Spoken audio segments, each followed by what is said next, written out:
तो आज हम बात कर रहे हैं कि आपका बीएससी इन मैथमेटिक्स होने के बाद आप आगे क्या क्या कर सकते हैं, आगे की पढ़ाई कहाँ पर कर सकते हैं और आपके जॉब प्रोफाइल्स क्या होने वाले हैं। तो काफ़ी ज़्यादा एक शॉर्ट में मैं आपको बताने वाला हूँ, बिल्कुल संक्षेप में बताने वाला हूँ। तो अगर आपको आगे की भी पढ़ाई करनी है बीएससी मैथमेटिक्स के बाद, तो आप एमएससी मैथमेटिक्स कर सकते हैं और एमएससी इन स्टैटिस्टिक्स भी कर सकते हैं। अगर आपको मैथमेटिक्स में ही आगे कुछ करना है, रिसर्च में जाना है, तो आप एमएससी जो है वो मैथमेटिक्स कर सकते हैं, या स्टैटिस्टिक्स में इंटरेस्ट है तो वो भी कर सकते हैं। आगे चल के आप एमबीए भी कर सकते हैं। साथ ही साथ आपको एमएससी किसी और फील्ड में करना है, यानी कि किसी और विषय में करना है, तो वो भी आप कर सकते हैं।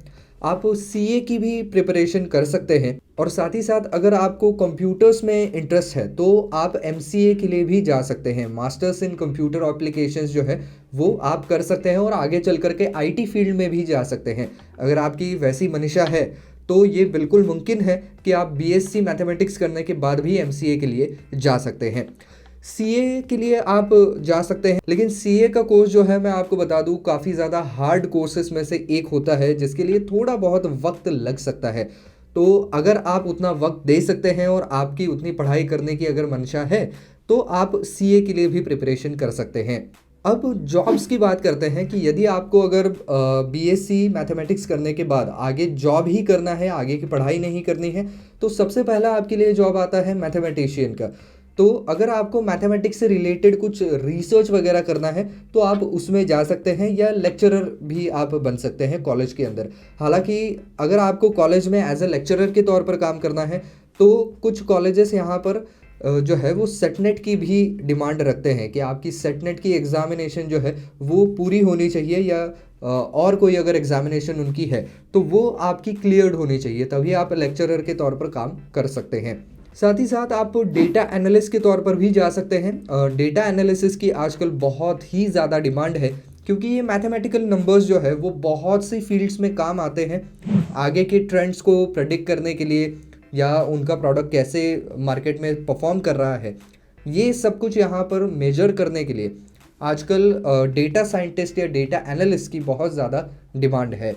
आप बैंक में भी जा सकते हैं, बैंकिंग सेक्टर में जाना चाहते हैं तो वहाँ पर भी आपको आपकी जो बीएससी मैथमेटिक्स की पढ़ाई है वो बहुत ज़्यादा काम में आ सकती है। लेकिन इसके लिए आपको बैंकिंग की एग्ज़ामिनेशन जो है वो क्रैक करनी पड़ेगी। और अगर आप किसी गवर्नमेंट बैंक में जाना चाहते हैं तो आईबीपीएस की एग्ज़ामिनेशन आप दे सकते हैं। लेकिन दो गवर्नमेंट बैंक्स ऐसी है जिनमें जाने के लिए आपको आईबीपीएस की एग्ज़ामिनेशन लागू नहीं होती है, वो है एसबीआई और आईडीबीआई।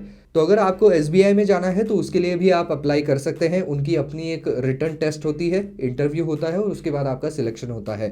तो आपका जो मैथमेटिक्स का ज्ञान है वो आप यहाँ पर भी काम में ला सकते हैं। अगली जो अपॉर्चुनिटी है वो एक बहुत बड़ी अपॉर्चुनिटी मैं आपको बताने जा रहा हूँ, वो ये है कि आप यहाँ पर जो है वो ट्रेनी साइंटिस्ट के तौर पर इसरो में भी अप्लाई कर सकते हैं, क्योंकि आपका जो मैथमेटिक्स का ज्ञान है वो वहाँ पर बहुत ज़्यादा काम में आ सकता है।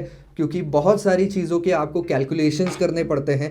इसरो के जो अपने मिशंस होते हैं और बाकी काम जो होते हैं उनमें मैथमेटिक्स का बहुत बड़ा रोल होता है, बहुत रोल प्ले करता है मैथमेटिक्स।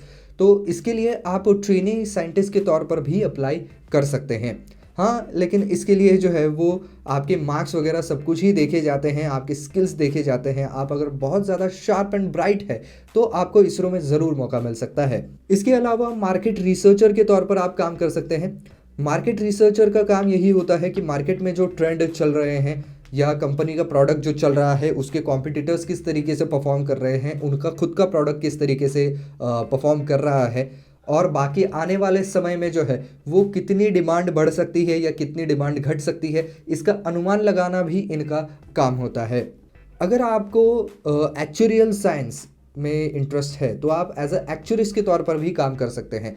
एक्चुरिस्ट का मतलब ये होता है कि आने वाले समय में एक कंपनी के लिए जो रिस्क फैक्टर है और जो अनसर्टेनिटी है उससे वो मैथमेटिक्स के तर्ज पर तोल करके देखते हैं, कुछ कैलकुलेशंस करते हैं और उसके हिसाब से एक परसेंटेज निकाल करके देते हैं कि भाई ये पर्टिकुलर काम अगर इस कंपनी को करना है तो उसमें कंपनी के लिए कितना रिस्क है या अनसर्टनिटी का फैक्टर कितना यहाँ पर वर्क होने वाला है, उसके हिसाब से आपके प्रॉफिट एंड लॉस कितने हो सकते हैं, ये सब कुछ जो है कैलकुलेशंस ये एक एक्चुअरिस्ट करता है। आप एज ए इन्वेस्टमेंट एनालिस्ट के तौर पर भी काम कर सकते हैं। बहुत बड़ी बड़ी जो इन्वेस्टमेंट बैंकिंग कंपनीज होती हैं या जो कंपनीज के अपने म्यूचुअल फंड्स होते हैं, तो वो कंपनियां बहुत सारे ऐसे लोगों को वहाँ पर एम्प्लॉयमेंट देती है, क्योंकि उन्हें ऐसे लोगों की सख्त ज़रूरत है जिनका मैथमेटिकल स्किल्स बहुत अच्छे हैं, जो कि बहुत फटाक से ये जान सकते हैं कि मार्केट का ट्रेंड क्या चल रहा है और कहाँ पर निवेश करना सबसे सही रहेगा। तो इसकी वजह से आप इस फील्ड में ज़रूर जा सकते हैं।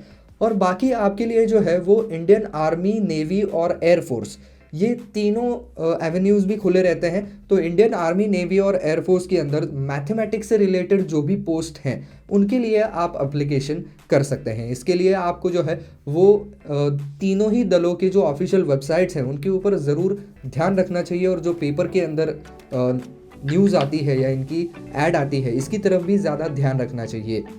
तो कुल मिलाकर के ये पूरा लेखा जोखा है कि आप बीएससी मैथमेटिक्स के बाद आगे क्या कर सकते हैं।